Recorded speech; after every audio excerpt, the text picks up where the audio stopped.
लगता है बिहार में कुछ और नहीं है। बिहार में शांति है।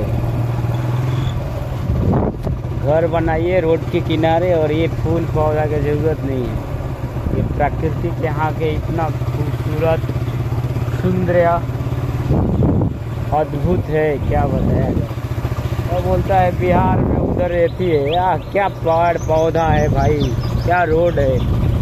इतना बड़ा बड़ा पेड़ किधर मिलेगा, ऐसा पेड़ मिलेगा इधर भी नहीं मिलेगा। यही है बिहार, एक सुंदर देश है। ये पेड़ पौधा, एक रोड, ये बताता है कि कितना खूबसूरती है इस जंगल में।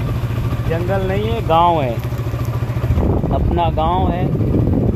और यहाँ का वातावरण में जीना एक लग्जरी लाइफ में जीने के बराबर है, क्योंकि आपका हेल्थ अच्छा रहेगा इस वातावरण में आप रहिएगा।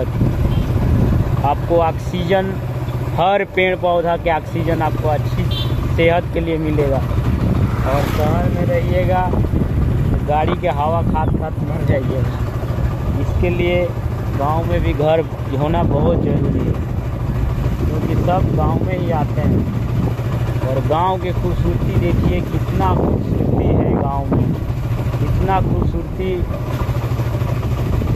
हम लोग ज़्यादा स्विट्ज़रलैंड और बड़ी बड़ी देशों कंट्री में देखते हैं, गल्फ कंट्री तो ऐसा खूबसूरत नहीं है हरियाली। तो उससे हमारा बिहार कम नहीं है, हमारा बिहार भी बहुत खूबसूरत है।